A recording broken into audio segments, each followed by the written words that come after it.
이에 비유로 이르시되 무화과 나무와 모든 나무를 보라. 싹이 나면 너희가 보고 여름이 가까운 줄을 자연히 아나니 이와 같이 너희가 이런 일이 일어나는 것을 보거든 하나님의 나라가 가까이 온 줄을 알라. 내가 진실로 너희에게 말하노니 이 세대가 지나가기 전에 모든 일이 다 이루어지리라. 천지는 없어지겠으나 내 말은 없어지지 아니하리라. 너희는 스스로 조심하라. 그렇지 않으면 방탕함과 술 취함과 생활의 염려로 마음이 둔하여지고 뜻밖의 그날이 덫과 같이 너희에게 임하리라. 이 날은 온 지구상에 거하는 모든 사람에게 임하리라.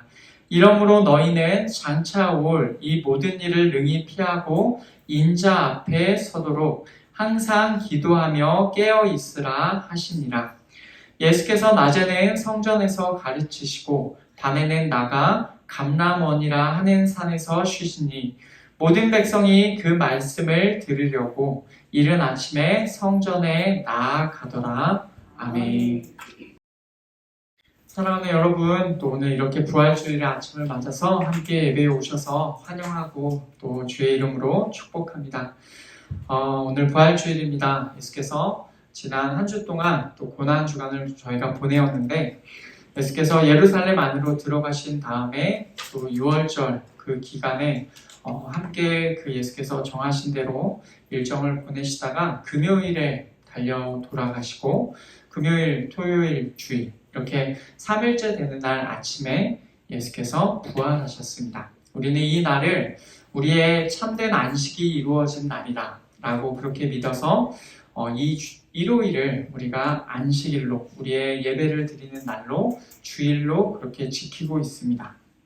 이 부활주일 아침에 저희가 함께 예배를 드리게 되어서 참으로 감사하고 주님께 또 우리의 죄를 대속하시고 부활하신 주님께 영광을 올려드립니다. 우리가 지난 2주 동안 누가복음 21장 말씀을 살펴보았습니다. 종말에 관한 내용이었어요. 예수께서 말씀하신 종말의 때는 예루살렘 성전 파괴의 때와 또 예루살렘의 멸망의 때, 이때와 같이 언급이 되고 있었어요. 그때를 알 수 있는 여러 가지 징조들을 살펴보았고 우리는 그것들을 통해서 종말의 때도 주께서 미리 말씀해 주신 대로 된다라는 사실을 기억해야 했습니다. 이제 오늘 말씀은 21장에서 언급된 종말의 때를 총정리하는 마지막 말씀이에요. 오늘 본문의 내용을 세 단락으로 나눌 수가 있습니다. 무화과 나무를 비유로 드시면서 하나님의 왕국이 가까이 있다는 것을 알라고 하시는 첫 번째 단락이죠. 그리고 스스로 조심하고 항상 기도하고 깨어 있으라고 하시는 두 번째 단락. 예수께서 여전히 성전에서 가르치시고 백성이 그 말씀을 듣기 위해서 새벽부터 나아갔다는 세 번째 단락, 이렇게 세 단락으로 나눌 수가 있습니다. 우리 함께 이 내용들이 어떤 내용인지를 살펴보고 오늘도 우리에게 주시는 하나님의 말씀을 함께 듣고자 합니다. 지난주까지만 해도 이 지역에 있는 벚나무들이 벚꽃을 피우기 시작했습니다. 그러다가 꽃이 만개를 하였고 주중에 단비가 내려서 많은 꽃들이 지금은 져가고 있고 이미 진 데도 있죠. 우리는 이렇게 꽃이 피는 것을 보면서 봄이 왔구나 라고 생각합니다. 그리고 조금만 더 지나면 여름이 오겠구나 라는 것을 우리가 알고 있습니다. 이것은 당연한 자연의 이치입니다. 첫 번째 단락에서는 예수께서 이런 당연한 이치로, 자연의 이치로 설명을 해 주시죠. 무화과 나무와 다른 나무들에서 싹이 나오면 사람들이 그것을 보고는 여름이 가까이 왔구나 라는 것을 안다고 하십니다. 지난주에 우리가 보았던 벚꽃과 같은 상황이죠.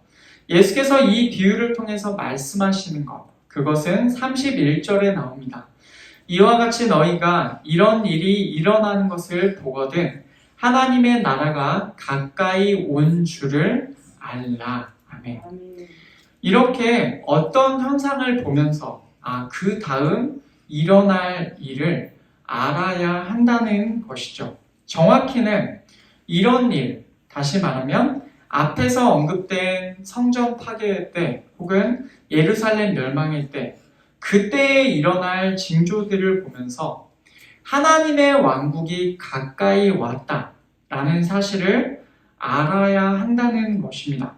하나님의 왕국이 가까이 있다. 여러분 이 말은 어떤 말입니까?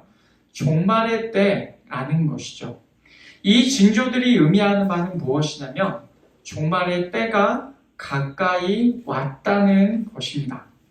싹이 나는 것을 보면서 여름이 가까이 있다는 것을 우리가 알 수가 있듯이 우리도 예수께서 말씀하신 종말의 때의 징조들을 보면서 종말의 때가 가까이 있다라는 것을 알 수 있어야 합니다. 그런데 우리는 그 다음에 말씀하시는 내용을 주목해서 보아야 합니다. 32절과 33절인데 우리 이 말씀 같이 읽겠습니다. 시작. 내가 진실로 너희에게 말하노니 이 세대가 지나가기 전에 모든 일이 다 이루어지리라. 천지는 없어지겠으나 내 말은 없어지지 아니하리라. 아멘. 예수께서 진실로 말씀하신다라고 하면서 선포하십니다. 뭐라고 하십니까? 이 세대가 지나가기 전에 모든 일이 다 이루어지리라. 아멘. 여기서 지나간다라는 표현은 그 다음 33절에 나오는 없어지다와 정확하게 같은 단어입니다. 그래서 이 세대가 지나가기 전에 라는 표현은 바꿔 말하자면 이 세대가 없어지기 전에 라고 볼 수가 있습니다. 이 세대가 소멸되기 전에 모든 일이 다 이루어진다라고 하시죠. 그러면 이 세대가 의미하는 바가 무엇입니까? 가장 먼저는 예수님 당대, 예수께서 이 말씀을 하실 때 이 말씀을 직접 듣고 있던 사람들, 그 사람들의 세대를 의미할 것입니다. 만약 그렇다고 한다면 이 말씀은 다소 우리에게 이상하게 들려요. 왜냐하면 예수님 당대에 살고 있던 사람들은 모두 다 이미 소멸되었을 것이기 때문입니다. 그래서 사람들은 이 세대의 의미를 다른 여러 가지 것들로 생각을 합니다. 그 여러 가지의 의미들을 다 살펴보기보다는 누가복음에서 이 세대라는 이 어구가 여러 번 나왔는데 누가복음에서 이 세대가 어떤 식으로 쓰였는지를 먼저 한번 살펴보려고 합니다. 누가복음에서 이 세대라는 표현은 상당히 여러 번 나왔습니다. 전에 여러분께서 말씀을 들으셨다면 아마 기억이 나실 겁니다. 누가복음 7장에서 거기에 이렇게 나옵니다. 모든 백성과 세리들은 이미 요한의 세례를 받은지라 이 말씀을 듣고 하나님을 의롭다 하되 바리새인과 율법 교사들은 그의 세례를 받지 아니하므로 그들 자신을 위한 하나님의 뜻을 저버리니라. 또 이르시되 이 세대의 사람을 무엇으로 비유할까? 무엇과 같은가? 아멘. 여러분 기억나십니까? 누가복음 7장에서 나오는 이 세대는 분명히 그 앞에 나오는 바리새인들과 율법 교사들을 지칭하고 있어요. 이 사람들은 어떤 사람들입니까? 피리를 불어도 춤추지 않고 곡하여도 울지를 않는 자들입니다. 다시 말하면 이들은 요한의 세례를 부정하고 그들 자신들을 향한 하나님의 뜻을 부정하며 그들을 계속해서 부르고 외쳐도 전혀 까딱하지 않고 그들을 향한 하나님의 뜻을 완전히 거절하고 부정하는 자들입니다. 이들을 가리켜서 예수께서 이 세대라고 말씀하고 계시죠. 누가복음 11장에도 이 세대가 나옵니다. 창세 이후로 흘린 모든 선지자의 피를 이 세대가 담당하되 곧 아벨의 피로부터 제단과 성전 사이에서 죽임을 당한 사가랴의 피까지 하리라. 내가 너희에게 이르노니 과연 이 세대가 담당하리라. 아멘. 여기서 나오는 이 세대, 여러분 이 세대는 어떤 세대를 의미합니까?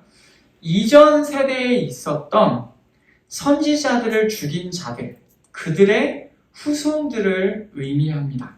이들 역시도 하나님의 뜻과는 반대로 가고 있죠.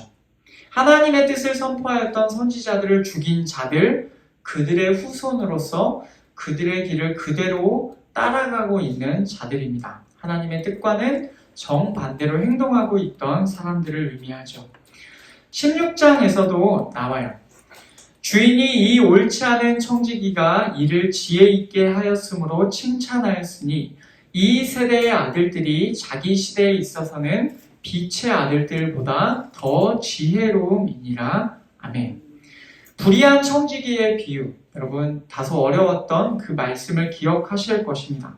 불의한 청지기의 비유에서 이 불의한 청지기와 맥을 같이 하고 있습니다. 자신이 맡은 것들을 바르게 활용하지 않아서 주인에게 책망을 듣고 이제 곧 심판을 받게 될 자들, 그들이 바로 여기서 말하는 이 세대로 묘사되는 자들입니다. 우리가 불의한 청지기의 비유에서 살펴보았듯이 그 사람들은 어떤 특징을 가지고 있었습니까? 결국 그들이 지칭하는 대상들, 그들의 특징이 무엇이었습니까? 예수님을 구약 성경에서 예언되었던 메시아로 인정하지 않았죠. 다시 말해서 여기에서 나온 이 세대는 예수님을 인정하지 않고 배척한 자들을 의미합니다. 누가복음 17장에서도 이 세대가 나옵니다. 번개가 하늘 아래 이쪽에서 번쩍이어 하늘 아래 저쪽까지 비침같이 인자도 자기 날에 그러하리라. 그러나 그가 먼저 많은 고난을 받으며 이 세대에게 버림바 되어야 할지니라. 아멘. 예수께서 다시 오시는 날에는 그 전에, 다시 오시기 전에 먼저 있을 일을 말씀하시는데 많은 고난을 받으시고 이 세대에게 버림받으셔야 합니다. 이 세대는 예수님 당대의 세대를 의미함과 동시에 더 넓게 본다면 예수님을 거절하는 세대를 의미합니다.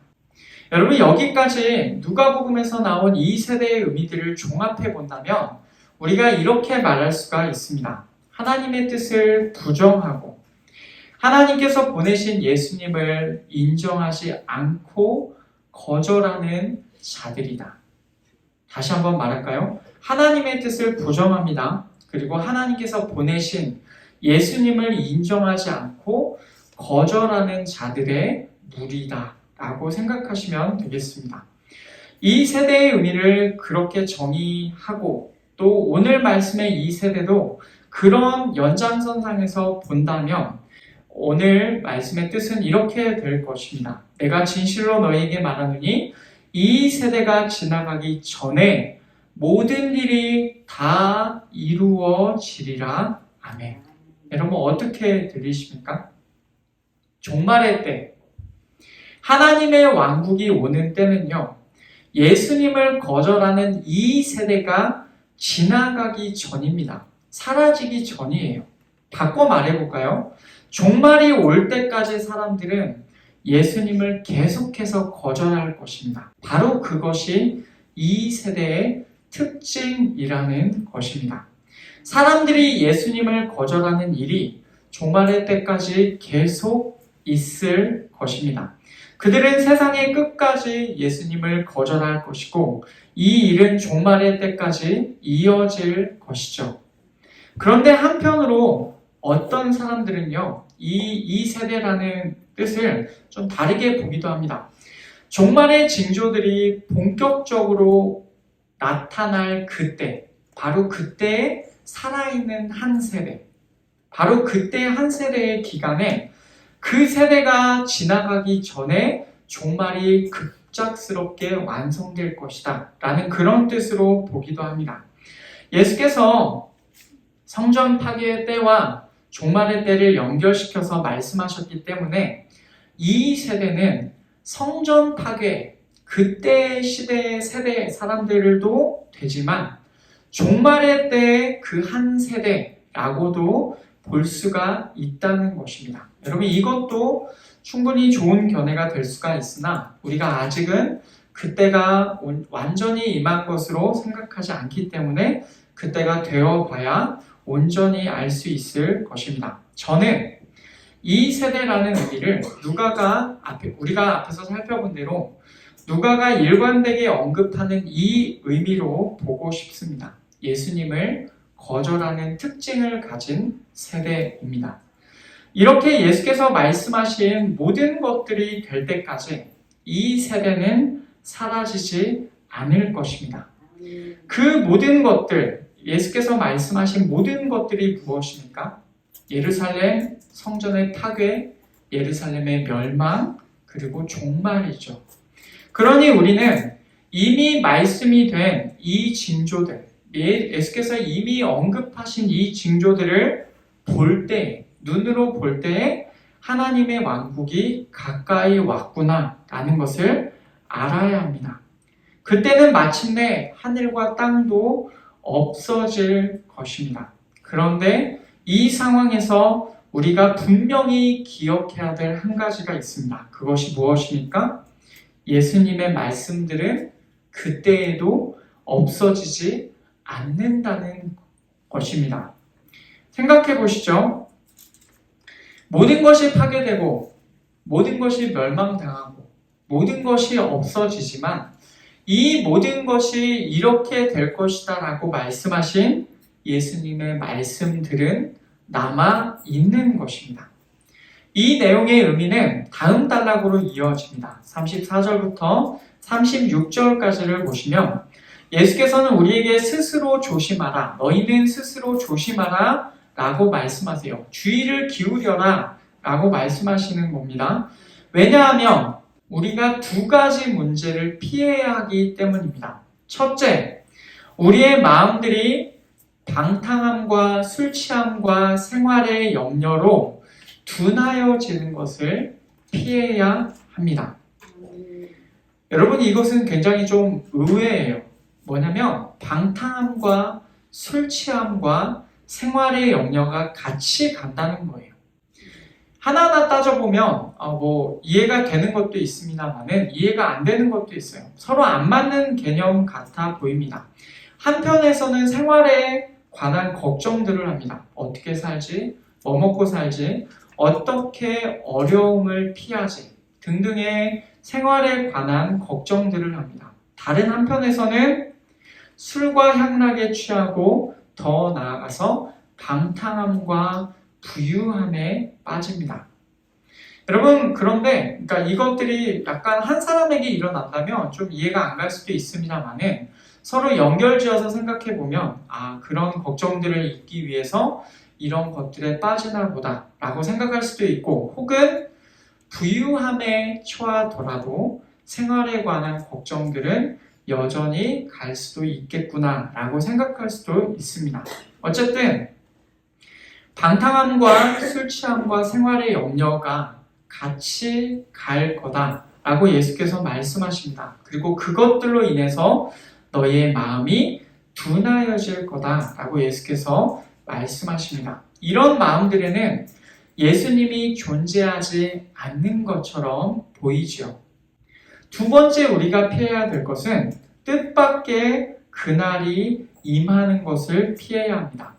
갑작스럽게 그 날들이, 종말의 때가 우리 위에 닥칠 수가 있습니다.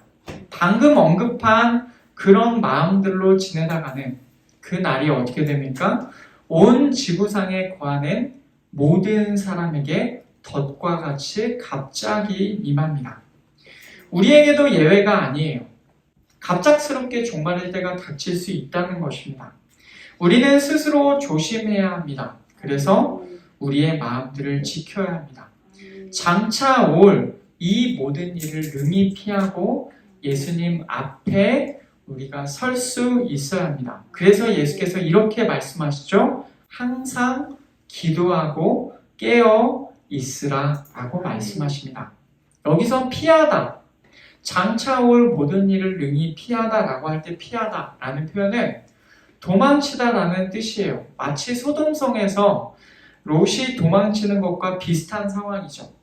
천사들이 롯에게 강권하여 그 성에서 도망치게 합니다. 롯과 함께 있는 사람들은 다 같이 도망치라고 하죠. 그래서 롯이 딸과 사위들에게도 말합니다. 그때 롯의 사위들이 어떻게 반응합니까? 농담으로 여겼다라고 합니다. 마치 이때의 상황이 누가복음 17장에서 이렇게 언급되어 있습니다. 또 롯의 때와 같으리니 사람들이 먹고 마시고 사고 팔고 심고 집을 짓더니 롯이 소돔에서 나가던 날에 하늘로부터 불과 유황이 비오듯 하여 그들을 멸망시켰느니라. 인자가 나타나는 날에도 이러하리라. 아멘. 사람들이 먹고 마십니다. 사고 팝니다. 심고 집을 짓습니다. 바로 그때에 갑자기 멸망당합니다. 예수께서 다시 오실 때 종말의 때에도 그와 같다는 것이죠. 스스로 조심하고 마음들을 지키면서 항상 기도하고 깨어있지 않으면 우리도 어떻게 될 수 있다는 말입니까? 롯의 사위들처럼 예수님의 말씀이 이루어져 가는 것을 보면서도 우리의 마음이 이미 둔하여져서 그 말씀들을 농담으로 여길 수 있는 마음의 상태가 될 수 있다는 거예요. 여러분, 무섭지 않습니까? 분명히 하나님의 말씀이 들려지는데도, 그대로 이루어지고 있는데도 그것을 농담으로 여길 수 있다는 거예요. 한순간에 그렇게 되었을까요? 아니요. 그 마음이 서서히 점점 더 그리고 완전히 짓눌려 버린 것입니다. 데살로니가 전서에서도 이렇게 말씀합니다. 데살로니가 전서 5장 3절 그들이 평안하다 안전하다 할 그때에 임신한 여자에게 해산의 고통이 이름과 같이 멸망이 갑자기 그들에게 이르리니 결코 피하지 못하리라. 아멘. 이 세대가 평안하다 안전하다 할 그때에 갑자기 멸망이 임한다라고 하셨습니다. 그런데 예수께서는 분명하게 오늘 말씀에서 말씀하셨어요. 32절, 33절에 보면 내가 진실로 너에게 말하노니 이 세대가 지나가기 전에 모든 일이 다 이루어지리라. 천지는 없어지겠으나 내 말은 없어지지 아니하리라. 아멘. 분명히 그 종말의 때까지 이 세대의 사람들은 예수님을 거절하고 예수님의 말씀들을 농담으로 여기면서 어떻게 살아갈 것입니까? 방탕함과 술 취함과 생활에 관한 걱정들 안에서 살아가고 있을 것입니다. 일상의 삶을 그냥 평안하게, 안전하게 혹은 걱정 가운데 방탕함과 술 취함 가운데 걸어가고 있을 것입니다. 그런데 예수님의 말씀들은 없어지지 않고 영원합니다. 풀은 마르고 꽃은 시들지만 오직 하나님의 말씀, 예수님의 말씀은 영원히 설 것입니다. 그러니 우리는 이 세대를 살고 있는 우리는 어떻게 해야 되겠어요? 영원한 하나님의 말씀, 영원한 예수님의 말씀을 무겁게 받아야 할 것입니다. 오늘 본문 마지막 단락인 37절, 38절은 마치 앞의 내용과는 상관이 없는 것 같은 그냥 일상의 내용, 가벼운 내용을 담고 있는 것처럼 보입니다. 우리 한번 같이 37절, 38절을 읽겠습니다. 예수께서 낮에는 성전에서 가르치시고 밤에는 나가 감람원이라 하는 산에서 쉬시니 모든 백성이 그 말씀을 들으려고 이른 아침에 성전에 나아가더라. 아멘. 하지만 이 말씀은요, 어쩌면 이 전체의 내용을 우리에게 정리해 주시는 내용이다 라고 그렇게 볼 수가 있어요. 예수께서 이 말씀 앞쪽에서 말씀하셨습니다. 성전이 파괴될 것이다. 예루살렘이 멸망할 것이다. 종말의 때가 올 것이다. 그런데 그 말씀 이후에 예수께서 행하신 일, 그것이 무엇이라고 누가가 기록하고 있습니까? 여전히 낮에는 성전에서 가르치시고 밤에는 나가서 감람원이라는 산에서 쉬셨다라고 그렇게 말씀합니다. 일상의 삶이에요. 예수님께는. 예수께서는 언젠가 무너질 성전에 여전히 남아 계시면서 그 성전에서 말씀을 가르치셨습니다. 분명히 그 건물은요, 성전 건물은 무너질 것이다 라고 예수께서 말씀하고 계시고 말씀하셨습니다.